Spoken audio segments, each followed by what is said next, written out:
of saintly saints, the remnant, if you like, and kind of going, where is everybody? But I know what will happen. The next 10 or 15 minutes, they'll all come in, so hopefully they won't miss any critical introductory stuff that means they can't make sense of the remainder of the presentation. What we've tried to do in these morning slots, and we've got a 9:30 and then we've got an 11, is we kind of want to dig deeper. We want to just get into some stuff that we can mull over and all the rest. So that's really the intent. We're adding a bit of flavour into that with this particular slot because we're kind of take you back into the Reformation stuff. And I'm very pleased to be able to introduce Pastor Russel Stanley to you this morning, who is a Reformation expert extraordinaire, amongst other things. For many years, he led the Reformation tours for the Australian Union Conference. In other words, for any ministers in Australia, teachers and others, they'd be heading off over to Europe and going through all of these lands. So this man knows what he's talking about. He's been on location. I'm sure you'll see on the screen some of these places, and so really pleased, Russell, to be able to invite you up here, my friend, and introduce you to the folk as you present this series on Heroes of the Faith. Now, I think we planned this after 2019 when we had our last camp and COVID just kept pushing us back, and he's going, will you please get me up there because I'm getting old? And anyway, we've made it work. And, we have. Praise God that you're here, mate. So I'm not going to waste my time talking because I want you to share the stuff that you've come to present. I know the folk are going to appreciate it. Can I pray for you as we get started? Sure, yeah. Heavenly Father, thank you for Russell and for what you've done in and through him over the years, and pray, Lord, that as he presents this morning that you would just speak through him. Open our hearts and our minds, Lord, and may we just receive the challenge and the blessing that you have for us in Jesus' name. Amen. Amen. Thank you for that, Glenn. Yeah. I'm sorry. I put your dad's name there, didn't I? Yeah. Yeah. As Darren mentioned last night, he mentioned that Pastor Andrew Pratt's son is the pastor of his parents' church. It's the same church that I go to on the Central Coast and North New South Wales. So I guess a lot of meetings, and by the way, I might keep my comment until just a minute on that one, but one of the things I thought might be just appropriate, because often together when we come together in meetings like this, we have this welcome to country or acknowledgement of country, etc. Now, we've had that on Friday night. And I wondered whether this morning, since I'm kind of wearing a blue shirt and I was dumped in the state of New South Wales and slowly became blue over the last 25 years, that I ought to have an acknowledgement of state. Congratulations. Because I said to some of my fans, the best team will win, I'll bet you. And look what you did. So, well done. It was a great game for you.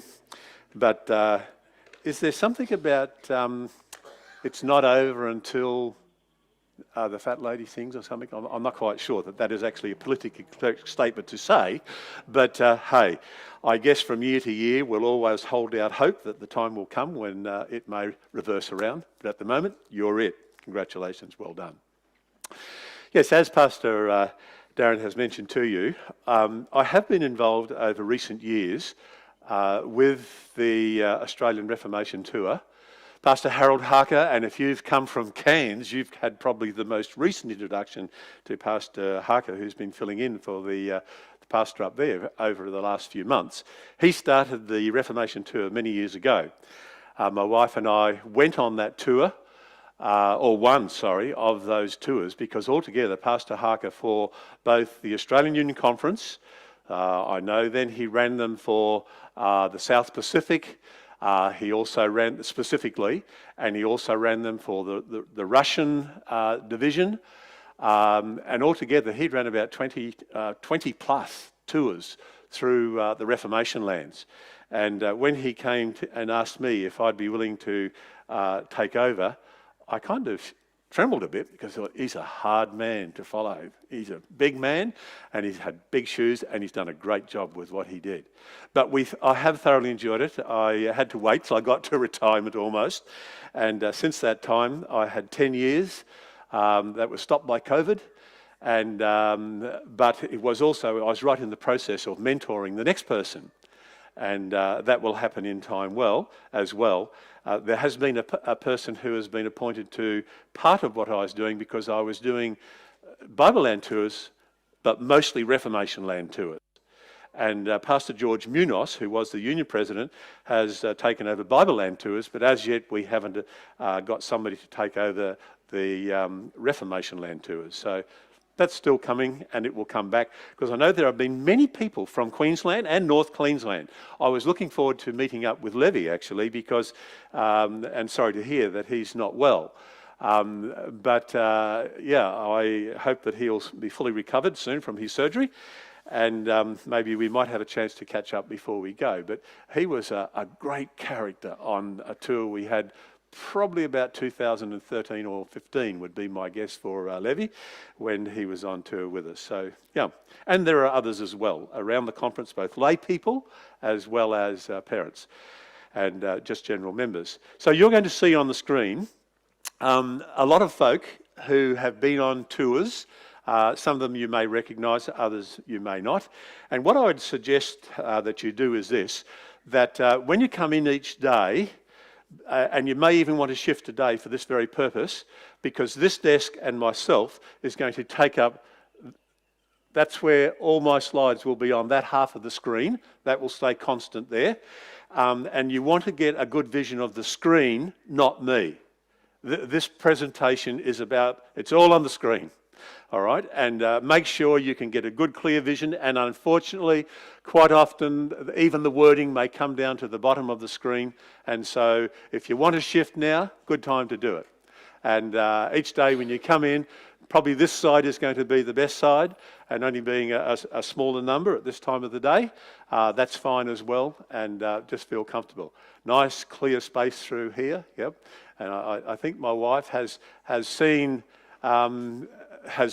before my presentations more than once, and has always done the proofreading, so she's right if she can't see because of the screen. So let's begin. And I'd like to begin with a statement that comes from a lady Prime Minister of Australia, Julia Gillard. Not my most favourite Prime Minister, but boy, she has done and said a few things that made valuable contribution to our country and our culture. Here's one thing she said. We have all got an obligation to shine a light on the past and learn from it. That is so true.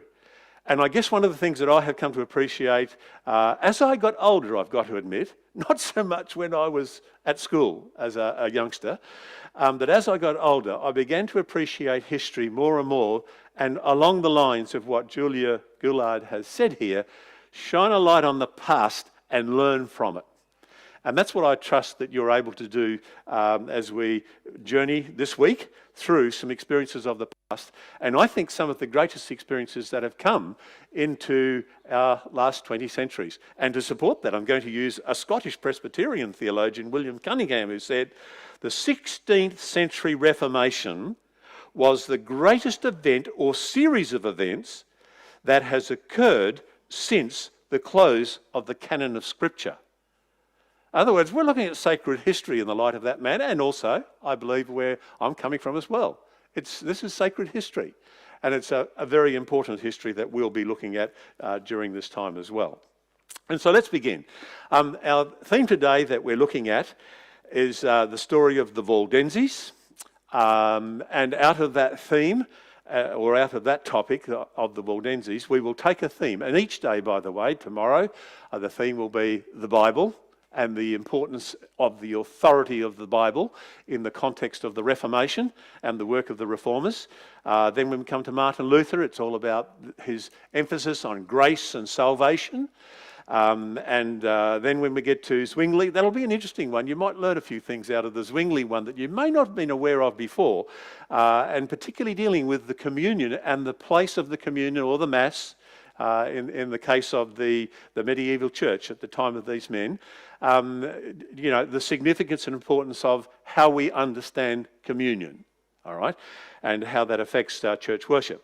And then on Friday, we'll look at John Calvin, and then go on Friday to look at not just John Calvin, but we're going to have a look at what we call the Counter-Reformation. This is very important because some people think that, it's all about, the Protestant church when it comes to the Reformation. It's not all about the Protestant church only. There was a great Counter-Reformation with both positive aspects to it and some negative aspects to it as well. So that's what we look at. And then lastly, we'll come back and say, okay, how's everybody reacting to it today? How are the churches? How is, for example, the Catholic Church reacting to what happened 500 years ago? And so it goes. So that's the journey of where we're going to go. What I'd like to do to begin with is I'd like to give you the quickest summary of Revelation 12 you've seen, possibly.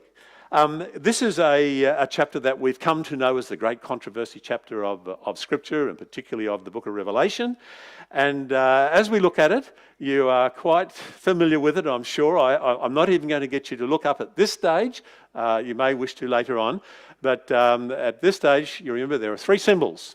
There's a woman, and she's described as a pure woman compared with a later woman in the Church of Revelation who was not seen in that light. And then there's the dragon. And then, of course, there is the male child that the woman is about to give birth to and what happens to him. So there's the three symbols that we have in the chapter. So can I ask, classroom now, I have spent more years in the classroom than I've had in the pulpit, so don't be afraid if from now and again you want to even ask a question, it sounds a bit like a classroom. Who does the woman represent in a single word? The church. Okay, so we have the woman is representing the church, and there's no argument about who the dragon represents because we are told in verse 9 the dragon is who? The dragon is Satan, all right? And the forces through which Satan will work. That's the dragon. What about the male child? Who's the male child? Right, it's Christ himself. Okay, so these are the three symbols. Now, when we come to actually look at the passage, and I'll just open my Bible so that I keep on track with this, but when we come to open the passage, what we notice is that there are certain scenes that are developed through the chapter. For example, when we begin, I've listed here, sometimes I do this in 5 scenes, but I've done it in 4 today. I've listed 4 scenes. There's verses 1 to 5, and then you can see 6 broken, starts again in verse 13. Then there's another scene in those interim verses, 7 to 12, and then finally verse 17 right at the end. So let's have a quick summary of these, and I'll just pop them up on the screen. In the first few verses, we see that the woman is about to give birth to the man-child, the male child, and the dragon is wanting to devour the child. And we see this as a clear picture of the beginning of the story of Jesus on earth. But the story of those verses concludes that while the dragon pursues the male child, the male child is caught up to heaven to rule. And we see that as an ascension, clearly, of Christ. So that's the first 5 verses. In other words, this is back early in the Christian era. Then we go to the second scene, and as I've mentioned, it is interrupted between verses 6 and 13. And here, the woman is pursued by the dragon into the wilderness, where the earth helps the woman. All right, so if we think about this, we can stop and realise that, yes, there is a period of time, in fact, in those verses that actually allocates a length of 1,260 days or 42 months in the next part of it, a period of time for which the church gets a sense of escape, and it's called the wilderness. And also, it indicates that the earth helps the woman. Now, I've perhaps added to the other slide that we had just there, the fact that when the earth helps the woman, we've normally turned to the establishing of America. When the Christian people of Europe who were being oppressed found an escape by setting up a country that had freedom of liberty and also of religion, etc., and civil powers, etc., had that freedom, and we see that as a sense of escape for the church, the woman.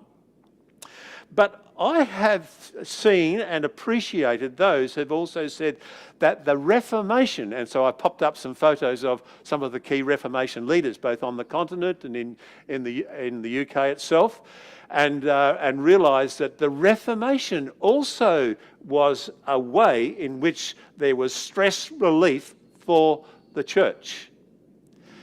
Immediately, no. But later on, the principles of liberty and freedom did come through. And then, of course, those verses in between, verses 7 to 12, this is the scene behind the scenes. It's almost as if you're on stage kind of thing, and you're watching a great production, and one scene goes through and another scene goes through, and suddenly the curtain opens at the back, and out pops a complete new scene. And this is what's happening here, and we're taken right back to show this is where this controversy began. This is where Satan initially began to pursue the church. And it really was that conflict between Christ and Satan in heaven.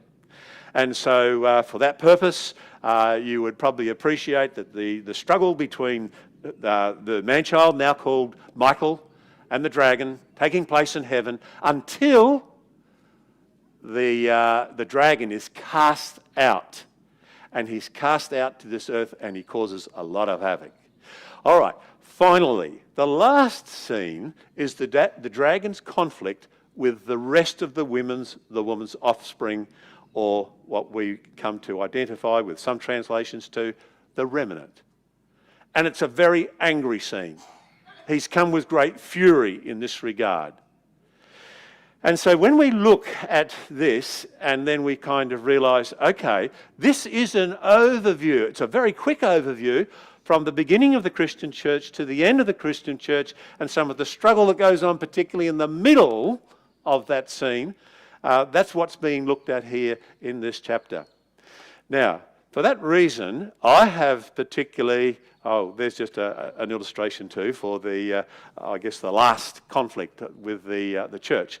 But I want you to look at the scene 2, because this is where we have traditionally said that scene 2 is best illustrated by the Waldneses people, because God provided for them a place where they had protection. Now, you notice how careful I was saying about this protection?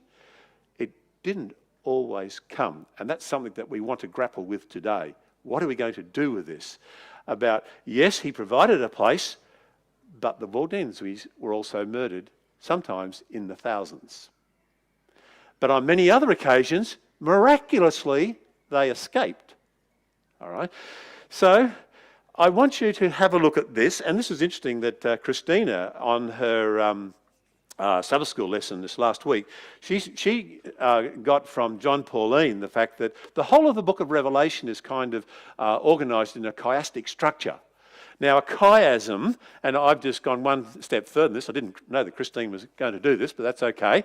I've actually put a big X on the screen because that is the Greek letter for CH, chi it's called, and it represents in English CH. And if you were to cut that in half, and have an arrowhead coming to the centre of the screen there, you would get this. Now, you are not expected to read this. This was prepared for a different context, and the writing is probably fairly small. Those of you at the front may see it. But what I want you to see is this, that while there are aspects of detail that correspond in the first point A with the last point A, and then likewise with the B and the C and so on coming into the centre of the arrowhead, by the time you get to the centre, you've got to the key point. And Revelation chapter 12 also is organised in a chiastic structure. And the centre point is verse 11. And I think this is extremely important, and it'll be part of the reason that will help us to understand this chapter. And that is, here it is, the centre of the chiasm. They overcame him. Now, they is talking about those people who were being pursued by the dragon. The him is the dragon. They overcame him by the blood of the Lamb and by the word of their testimony, and they did not love their lives so much as to shrink from death. Now, I think this is extremely important to realise that, okay, in history, you're going to hear from me this week of different occasions, and certainly today with the Waldneses people, they got into many conflicts with the local authorities around them. And they suffered badly. How did they deal with that? And I've got some other verses in Revelation that we'll look at the end of our story today, just to try and come to terms of how they did it. But number one is the fact that they were able to deal with that when they realised that even if they faced death and were persecuted and were burnt at the stake, as many were, or were slaughtered and gutted, and the descriptions are horrific, even if that was their end of this life, they still overcame by the blood of the Lamb. It was their faith and their relationship with Jesus Christ that allowed them to take it. And as we'll see a little later on, that, hey, this is not over. And if you have ever wondered, how could I take it? It'll depend on your relationship now with Jesus Christ. Right, let's get into where we are. Our story today is going to start with a monument in Germany to Martin Luther. It's probably the most well-known monument to Martin Luther. It's in the city of Worms, and Martin Luther is the one right in the centre, standing tall, and seated around him there are these four, what are known as the forerunners to the Reformation. And they are, and here's a better opportunity for you to identify with them, they are Peter Valdo of France and connected with the Waldneses, and that'll be our story today.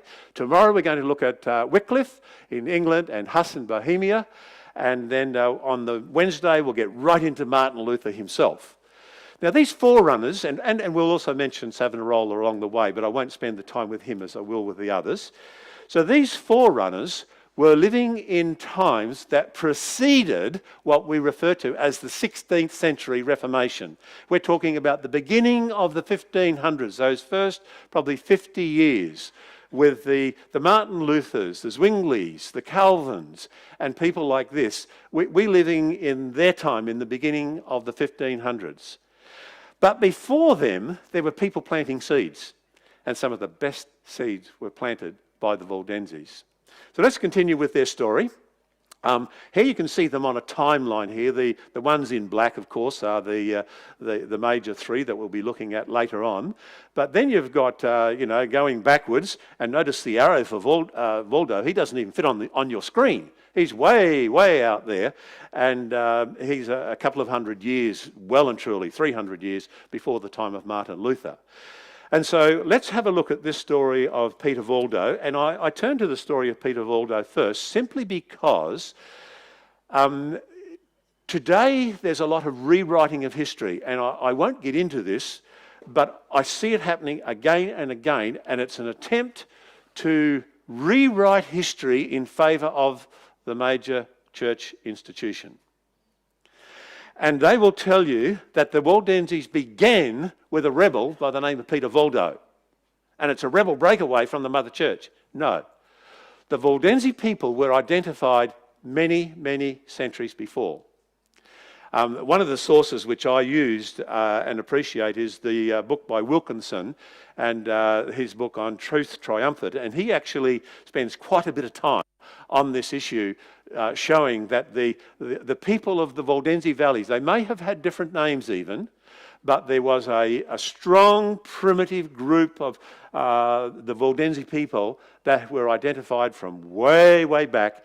In fact, I listened this morning, again by the way, to the Great Controversy chapter on the Waldneses, just as I was walking along the river, and just to put back in my mind some of the thoughts that were in that book.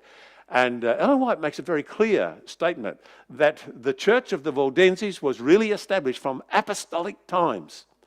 And in fact, you can also go to the Catholic Encyclopedia, and they also say that St. Paul, on his way to Spain, brought Christianity to this region of where the Waldneses lived there in the Piedmont, which we're coming to. But first of all, we've got to have a look at this man, Peter Valdo. As you can see, His time is right there at the end of the 12th century, beginning just into the beginning of the 13th century. He belonged to a wealthy merchant's family.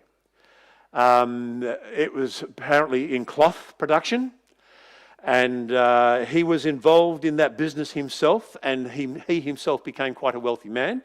But at an early age, he accepted the values of evangelical Christianity, which were still floating around in his time. And he became an advocate of many teachings that we will follow. He was a Frenchman from the city of Lyon, and I think, I do. There's a map there just to give you an idea of where it is. And one of the reasons why I've given you an idea for this, and I'll come up here once and then I won't keep doing this. Our story today, for example, for the Waldneses people, fits right into this corner here. The Alps go around this way. Italy is on the east side of the Alps. On the western side of the Alps is France. Then, of course, it goes through Switzerland, comes down across into Austria. And this territory here, around the Alps, both on the French side and on the what today is the Italian side, this is the territory that we really are looking at for the Waldneses people. However, if we go back to the time of our story, this central area here was, even up into Switzerland actually, was controlled more by the Dukes of Savoy. It was a kingdom of its own. And they had a lot to do with the opposition that came to them. They were very closely connected with the Pope and had a lot to do with what actually happened in this part of the world. So here we have the Waldense territory, both sides of the Alps here. It's also the territory of, it's included within the larger territory of Savoy. And we will find also that the Waldense people are going to spread right across Europe and well into other countries. Just notice, for example, where am I? Here we are, Ukraine, right over here. I'm so close that I almost can't see. Just note where Ukraine is compared to the rest of Europe, as you'll see in a moment, how far the Waldo movement actually travelled. All right, so here we go. He established what was known as the Poor Men of Lyon. And they basically were just a group of men who accepted the fact, and he accepted the teaching of poverty. He gave his money to the poor. He set his wife up well, by the way. And then he left and he set up, for example, he spent much of his money, as we'll see in a moment, translating the New Testament, getting that done. He didn't do it himself, but he appointed others to do that, and he spent a lot of money on that, and just on his mission generally. But they became a group known as the Poor of Lyon. Even wanted to get it registered with the Pope, but that wasn't successful, even though the Pope, to some degree, gave some credence for it. For example, he went to the Lateran Council in 1179, trying to seek opportunity and permission for all his men to preach.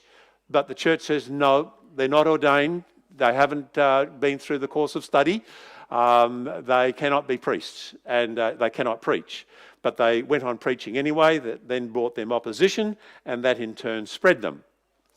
And as we mentioned before, he sponsored a translating of the New Testament, and the distribution of that was a part of the work of these men.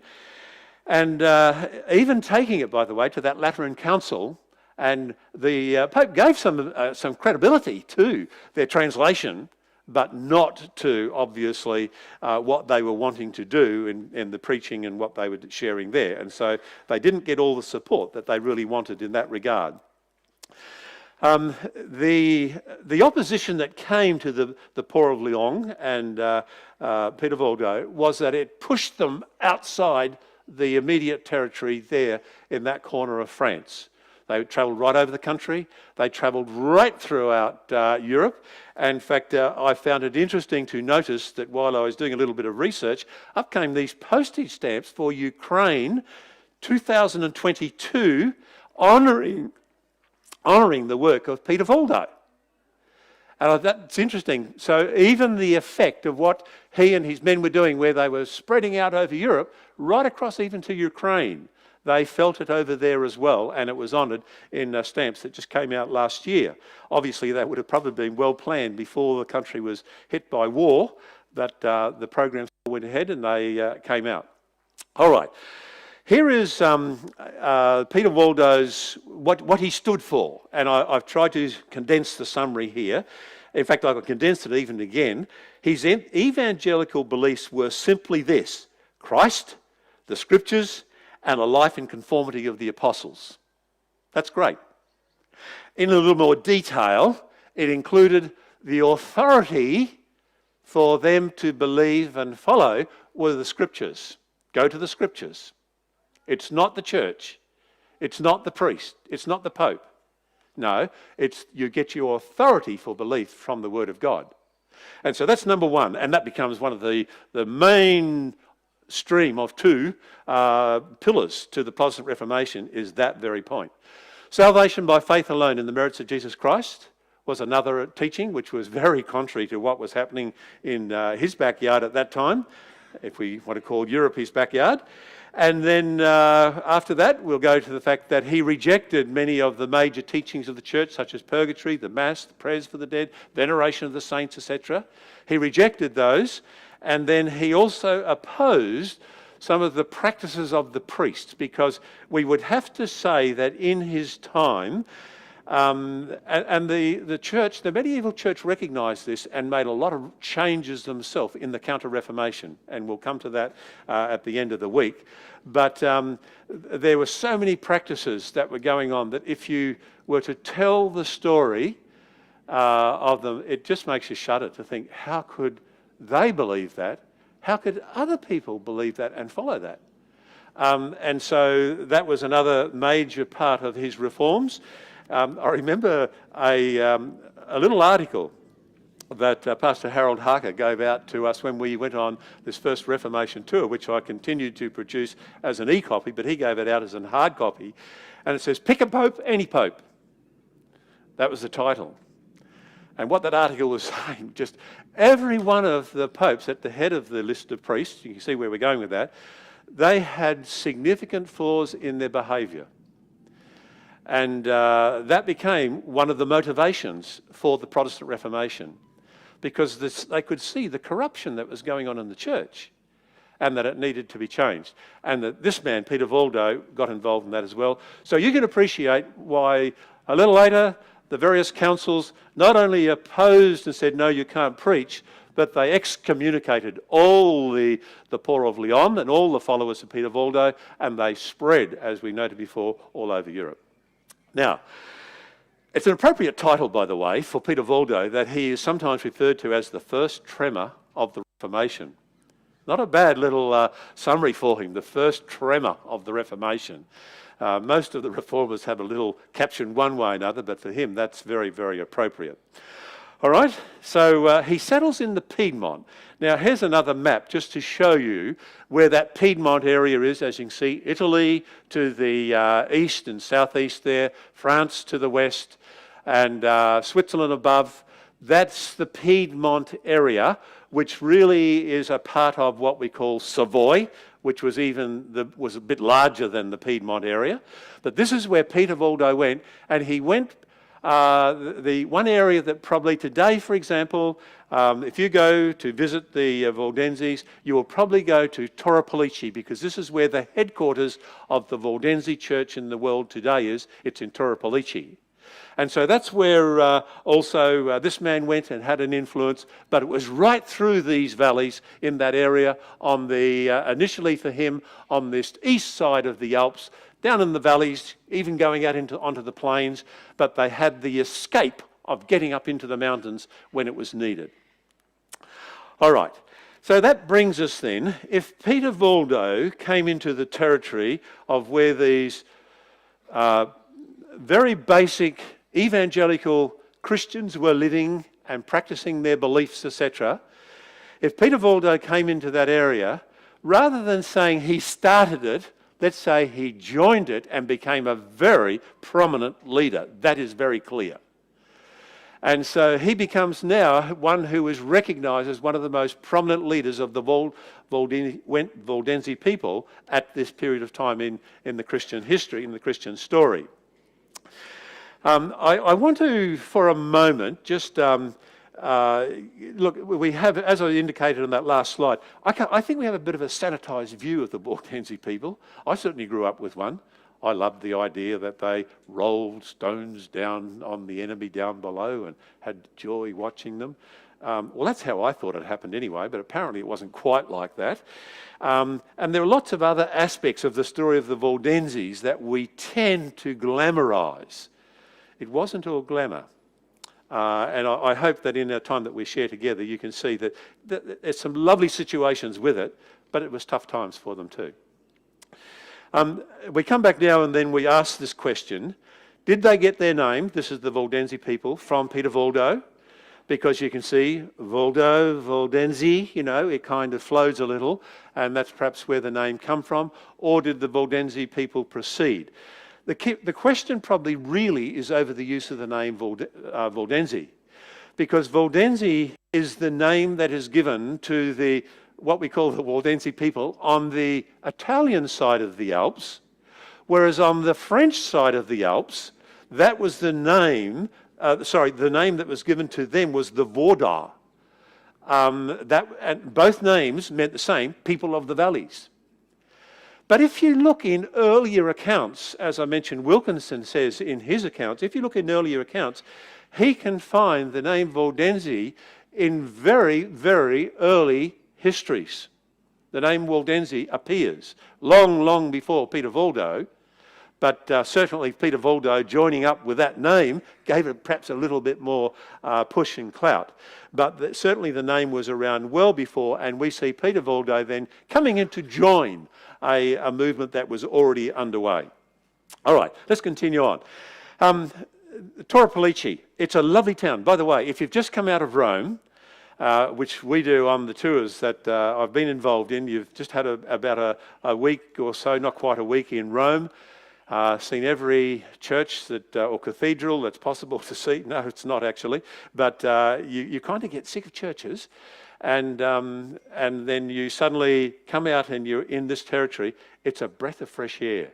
You're out in the mountains, you can look up above the township and you can see the mountains beyond, you know, mountain streams running through it, and you realise this is where the Waldense people, one of their locations, one of their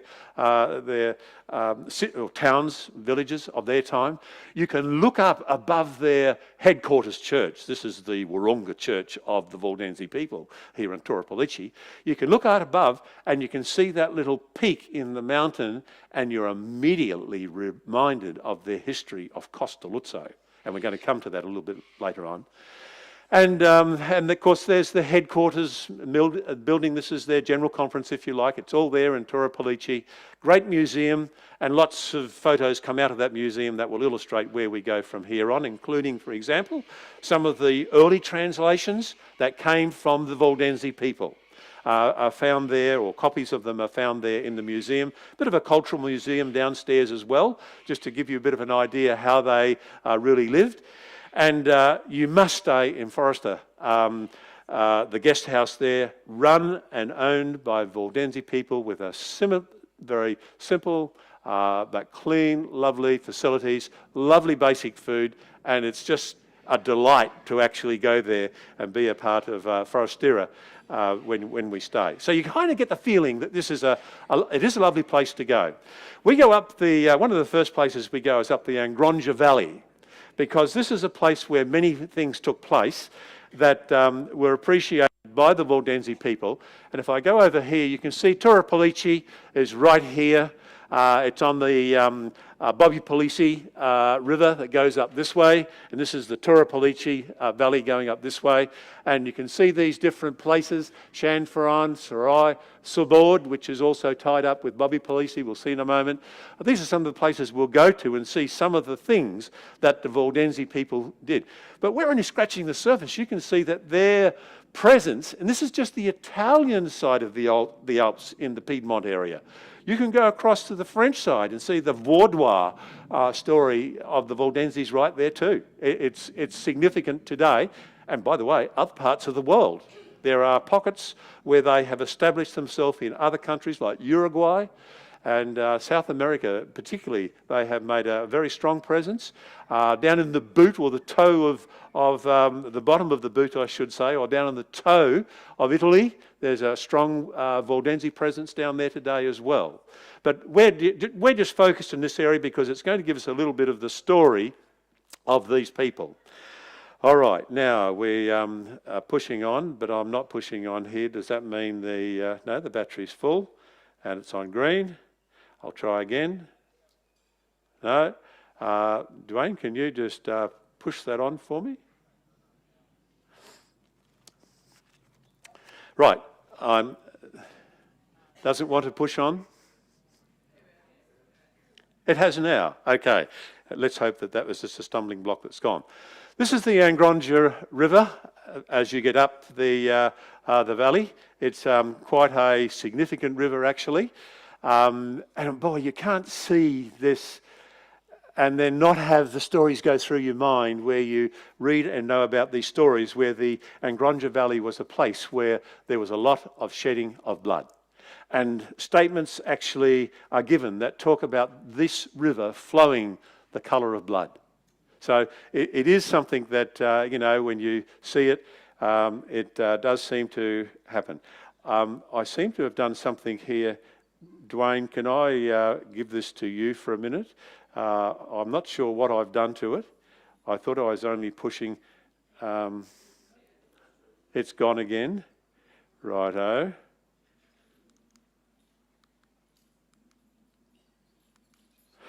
Look, I'll let you have it. I do have another one if you want another one of those in the bag. So, going up the valley, it is, seems to be okay now? The touch of the master's hand. Thank you. Righto. There you go. Going up the valley and walking around the hills, you do sense that these people lived a very simple life in a very, lovely environment. Lovely out there in hills, to walk around the hills. In places you see the valleys open up. There's a little farmlet there and Waldense houses, at the end of that and so on. And it's just great. One of the places that we love to go to each time is what is known as the College of the Barbs. Now, the College of the Barbs, the word Barbs means uncle, because the Waldense people would not call their ministers father. So they used the term uncle. And so the College of the Barbs is the College of the Pastors. And so this is where many of the Waldense young people came, and they would go up to this and other locations. They didn't only have one, they had many locations of training the Waldense young people. And they would come to the College of the Barbs, and there they would have a significant training program for them. Some of it was in general education, but it was also in preparation as they got on. It was in preparation for them becoming pastors. And so we're going to go up. For example, the first room that you approach there is a significant room. This one in the middle, by the way, is part of the dormitory, and you can still see they've put back in some beds, and I don't think it would have been that comfortable though, but just for the history's sake.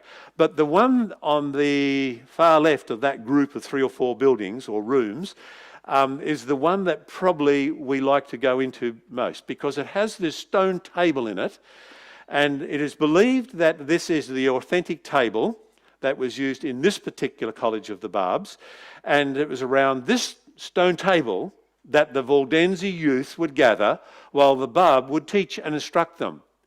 They would memorise, particularly Matthew and John and certain epistles.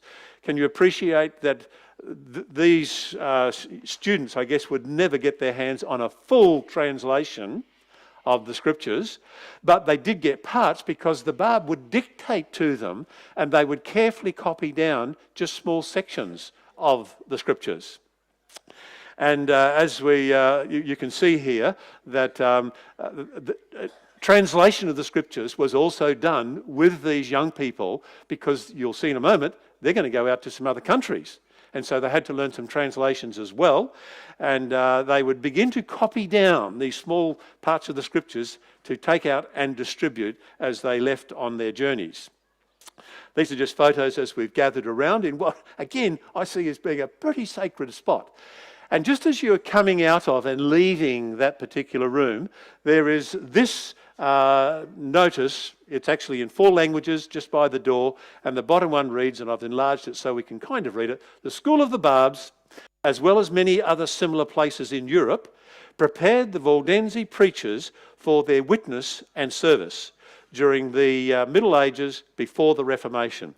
Now, if they were training for priesthood, their internship was 3 years as a missionary out there travelling around Europe. And they would take with them, as is indicated in this picture here, they would take with them scriptures, just pages, maybe chapters. Maybe if it's a small book, they might have even been fortunate enough to have copied a small book. They had concealed it into their garments, inside the hem of their garments, etc. And if they felt that the reception was appropriate, they would pull them out and share it with them. All right? And so this became their journey. Many of the Waldense youth, by the way, as a part of their training, went into the universities of Europe. And they were a witness in the universities under disguise. They were trained not to let their identity be known or where they came from, so they couldn't be traced. But they would share when the opportunities came, and when they felt that the person they were sharing with was safe enough, they would share those sacred scriptures with them. Now, this became a fantastic seed-sowing process for the Protestant Reformation, because they are going to go on and become some of the very, in future generations, some of the very things that people would say, "I remember my grandfather or great-great-grandfather," however far it went back, he used to tell stories and repeat this. And so it went, and it helped later for the Protestant Reformation in a significant way. All right. Again, people, I won't go through this one like I did with Peter Valdo, because it is almost identical in terms of the authority of the Bible, the gospel. They opposed some of the teachings of Rome again, etc. They stood for freedom of worship.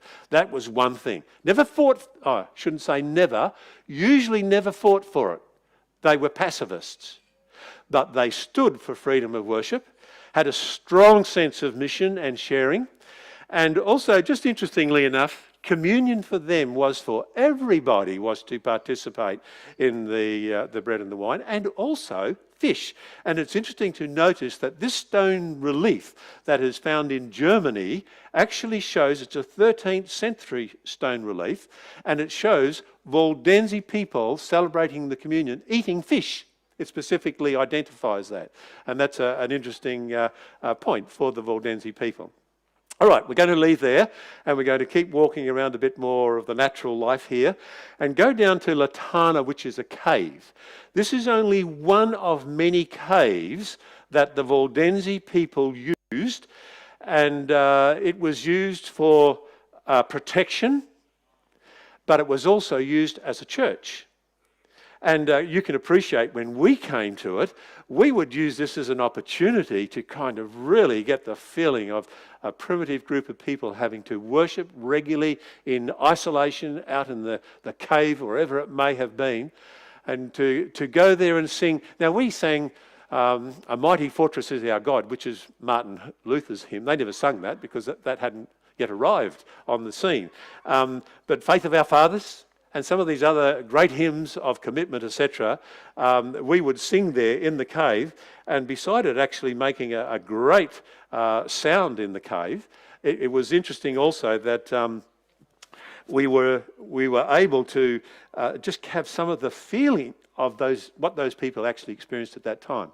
In fact, the young lass there on the bottom photo, right on the left-hand side of the photograph, she was a great vocalist, and she sang for us a song, and it was just beautiful to hear it right there in the cave. And so, a lovely cave, a place of protection, a place of worship. It is not the cave that Waldense people were later smoked out of, and I'll share that story in just a moment. Okay, so we're going to leave the cave, and now we go to a little school out in the bush, so to speak, and it's today a museum, But it was started by a man by the name of Charles Beckworth. Now, Charles Beckworth is an interesting character. Canadian-born, he had joined the British Army, rose to the command of Lieutenant Colonel, and he actually fought, would you believe, under the Duke of Wellington. He actually fought in the Battle of Waterloo, and on the very last day in which Napoleon was defeated at the Battle of Waterloo, guess what he lost? His leg. And so you can see him pictured there, he has a wooden leg. In the time after the Battle of Waterloo, he was visiting the Duke of Wellington at his office, and while he was waiting in the waiting room, he saw on the bookshelf a book on the Waldneses, and he pulled it out. And I don't know how long he waited for, but it was enough time for him to become quite fascinated and to follow this up. He became intrigued with the Waldnese people, so he decided he was going to go and visit this place in Italy and just find out what he could about the Waldnese people. They intrigued him. And when he got there, he got totally absorbed by the Waldnese people. That visit lasted 30 years, the rest of his life. And he really made one of the most fantastic contributions to the Waldnese people in relatively modern times now. We're into the 19th century when this took place. And it's a contribution that he probably had more to do with the training of the Waldnese children and youth in establishing schools. Over 30 schools did he establish throughout these valleys for the Waldnese children. And the Waldnese children, who then would go on to universities and other places around, not only that country but other European countries, became, as I said, some of the best educated young people in Europe at that time. And this man gave a good foundation for it. I'm going to come back to his story just a little bit later on for a quote that comes from him, which is very important. The lady that you see here at the desk, she is a Waldnese lady, a Seventh-day Adventist Waldnese lady, and she lives above the Seventh-day Adventist Church there in Torripolici. And every time we go there, we visit her at the church and have a little bit of time together with her, and then invite her to come with us as we go travelling around these sites in the valleys. And she's done that on a couple of occasions and given extra information, which of course is always appreciated. And here she is giving extra information there at the desk while we're sitting in the classroom of this little museum today. All right, go into the big museum and you can see very clearly again that the Waldnese people and education did play a very significant part. Siree is a very significant place in the story of the Waldneses. Siree is the place where the Waldnese people were invited to join the Protestant Reformation.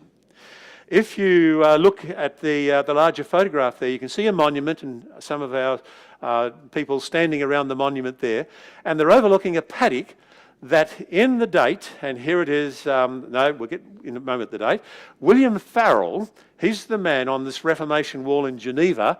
Calvin is the tallest man, but the man on his left, William Farel, is the man who introduced him to Geneva and to combine with him in bringing the Reformation to the city of Geneva. And William Farel was invited by the Waldnese people to go out to the Waldnese country and talk to the Waldnese people because they felt that they were with what was going on with the Protestant Reformation. They'd been believing that for years. So why shouldn't they be working together? And they did. And so here at the Shanforan, at this monument in the paddock, in the year, it was 1832, I think is the year, if I remember rightly, and it'll come up a little later somewhere in my notes. Don't worry, it is there somewhere. But I think it was 1832 was the year, 1532. 1532 was the year in which the Waldnese people were invited to join the Reformation. Now, one of the things that's featured here is the Bible. And one of the reasons for that in this monument is because behind the monument there's a steel plaque there with printing on it and so on that reminds us of the value of Shanforan, where this happened. Here's what it says in font big enough for us to read. Yes, September 1532.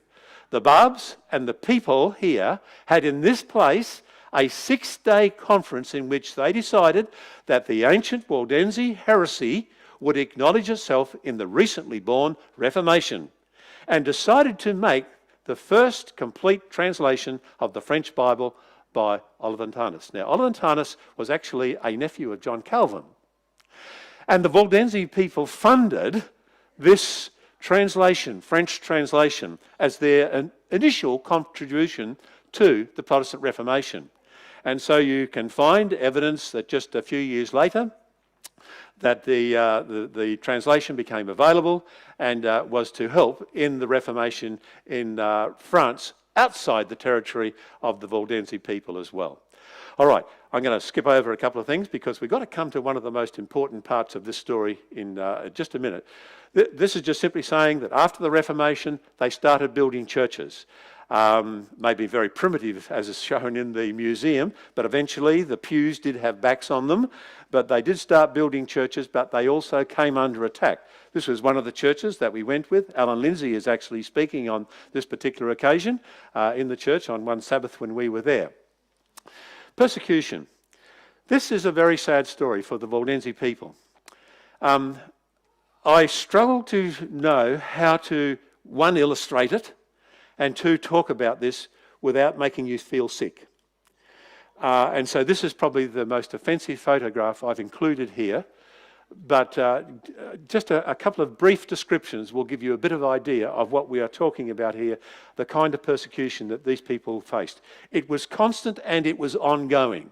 For example, the 2 centuries, the 14th and 15th century, before the Reformation, the Waldenses were under constant attack. You know, as soon as one attack was finished, another was organised. And the interesting thing is that while they were under constant attack, time and time they escaped into the mountains and they were saved. Sometimes they were not. Let me tell you about one. The Christmas Day massacre, the Inquisitor, because an inquisition was being held obviously during this time, Borelli was his name. In the end, right there you see at the end of the 14th century, he and his men had surprised the Waldenses coming into this particular valley where they were. It was on Christmas Eve, and the Waldenses, just in fright, just up and fled to the mountains. But they ran straight into a roaring blizzard, and they had to go over a 900-metre, I think it was. Now, hang on. Look, if I go back to my notes, I could actually tell you. They had to actually go over a 9,000 feet, there you go, I got it right now, feet pass in order to escape the Inquisition. Do you know what they found on Christmas morning? There were over 400 elderly folk, women and children frozen to death. This is Christmas time, winter, Northern Hemisphere, frozen to death in their attempt to escape.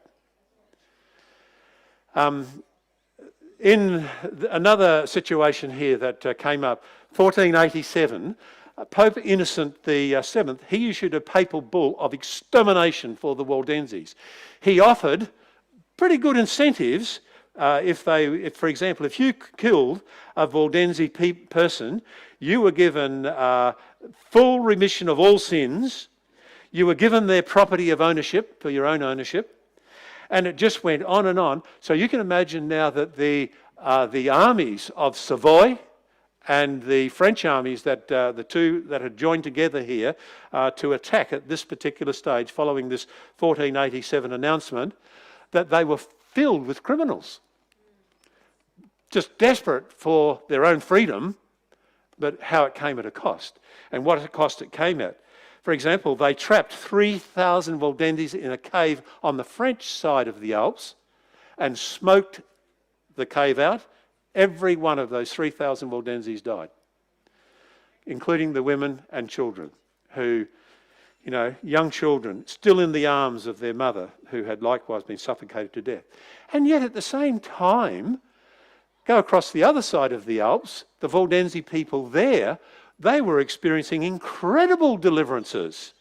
I haven't got time to talk about, no, I will briefly mention this one, but I was going to come to another particular person who had some marvellous victories, who had the fog come down at an incredible time to hide the Waldenses from the Savoy army, and by the time they had quietly snuck away in the fog and escaped, the army, the Savoy army, had become so frustrated with what happened, they started attacking each other.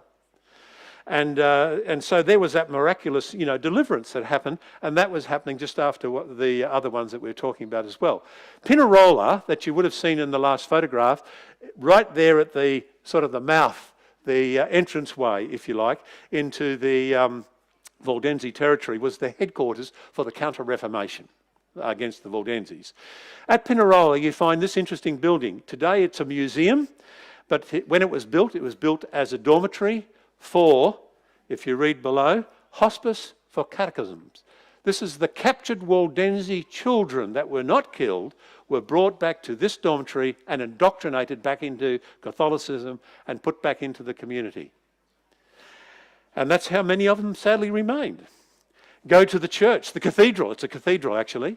And it's not particularly exciting on the outside. Inside, it looks a very colourful, great cathedral. But in here, inquisitions were held.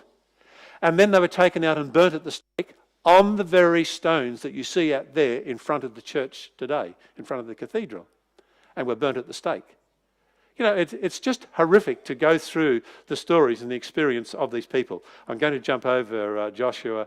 What he said was good. Let nothing be stronger than your faith. And this man was one Waldense who actually put up a fight and had some very successful battles that the Lord worked on his behalf. Now we're going post-Reformation time now. This is Costelluzzo, that mountain peak above the town of Torripolice.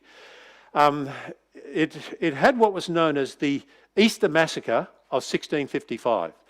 This Easter Massacre actually consisted of where there were literally thousands of soldiers actually came into the valley here, into the Angronja Valley.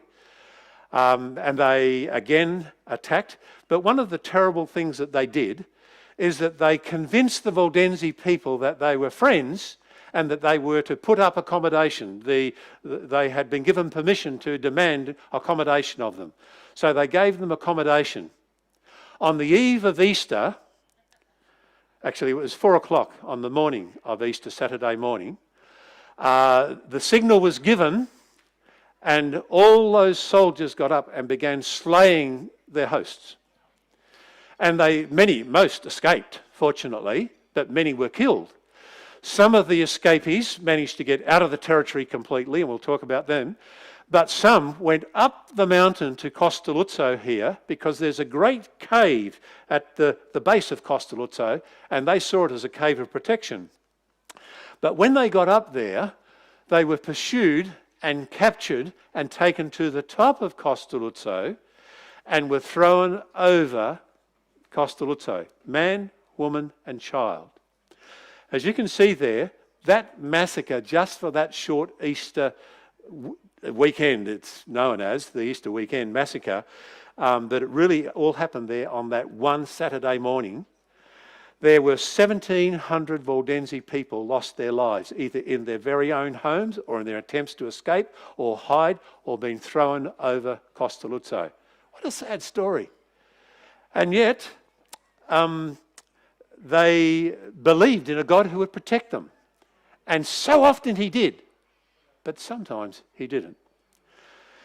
Well, Cromwell, over in England, the Lord Protector at that stage, he cried, and all Europe got behind him and rallied behind to get the people of Savoy out and to allow peace to come to the Waldense people. And that was a great thing that Oliver Cromwell did. Many of those people who escaped that Easter massacre went over into Switzerland. Switzerland has always been a neutral country to accept refugees. And many of them escaped into Switzerland. And there's a monument now. This is now up the Bobby Policio River. And up this river here, you find that there is this monument to what is described as the glorious return of 1689, just a few years after the massacre. Here's a brief story of it. A pastor by the name of Henry Arnold Henry Arnaud, gathered together a group of 1,000 men plus the women and children, and they were going to take a journey from, and you can see it here on the map, from Lake Geneva. They were on the north side of Lake Geneva. They gathered silently one night with an organised fleet of ships that would take them across the lake. And then they began a journey that came across the Alps right back into Bobbio Police was what they concluded as the end of their journey. Again, there's another map there if you wanted to see the detail of the places that they went through. But if following some of those places, let me tell you, it's not an easy place to cross. And they had all the issues of having to deal with the snow. Now, this is taken as a wintertime photograph of Mount Blanc, but certainly, even when it's not wintertime, there's still plenty of snow around there at the time that they were crossing as well. They also had to deal with the issue of enemy. For example, there was a French army that pursued them, and the Waldense people fought back, and they actually won that particular battle and continued on their journey right back in to the valley of Polici that we've been talking about. These are some of the weapons, by the way, muskets and swords that actually came from that period of the glorious return. And so what the people have done is that you can imagine them as they were coming back, how great it would have been to have come back into their valleys after being pursued and chased out of their valleys in peaceful times. Bobbio Polici, which is one of the locations where most of the people return to, has become particularly well known for this monument that sits up, visible. In fact, the photograph, you can see the monument there on the top left-hand corner. It is visible from the town, but at the same time, it's an interesting little climb to get up there, and we'll quickly go up there and come to this. And in fact, what we do every time we came, this particular monument was erected 200 years as a memorial of the glorious return from 1689. And you'll see that in a moment. You'll see the actual date there. It is there, 1889, when the memorial was put in place, etc. Just reminding them this was the place where they returned. We love to take the opportunity while we're there to gather in a circle and have a prayer of commitment and faithfulness. And that's what we do in that picture and other pictures that you probably saw there. It's interesting that there are these stones, and all four sides, as you can see, all four sides of the monument have names engraved in. These are the valleys that they returned to on the glorious return and re-established as Waldense valleys. And, they're very proud of that, and that basically those valleys still are Waldense valleys through today. And here's just a few of the opportunities that we've taken to have that prayer of commitment. If you go to their headquarters building, there is this tree painted in the alcove right at the head of the building. It was done on the 250th anniversary of the glorious return. The words read, "We vow and promise in the presence of the living God to uphold among us unity and order. We vow fidelity even to the last drop of blood." An interesting vow that they have taken. The tree itself, some limbs are missing. What's the issue? What's it all about? The text reads, "Be faithful unto death." The missing limbs signify the missing valleys that never return to the Waldense faith. And it's an interesting one, and if you are able to see it closely, there are many missing limbs. I want to wrap this up now. And I'm sorry, I have gone over time, but I've got to say this is probably my biggest story out of the stories I need to tell. So I endeavour to keep this into better time for the future. But just give me 5 minutes to wrap it up. It says here in the fifth seal, when the fifth seal was opened, it says, "I saw under the altar the souls of those who had been slain because of the word of God and the testimony that they had maintained." Listen to this next verse. "They called out in a loud voice, 'How long, sovereign Lord, holy and true, until you judge the inhabitants of the earth and avenge our blood?' Then each of them was given a white robe, and they were told to wait a little longer until the full number of their fellow servants, their brothers and their sisters, were killed just as they had been. Now, I can imagine the Waldense people reading that passage and saying, how long, O Lord, do we have to suffer? On and on and on. It had been going on for centuries. Before the Reformation, before Peter Waldo, there were Waldense people who suffered for their faith. How long?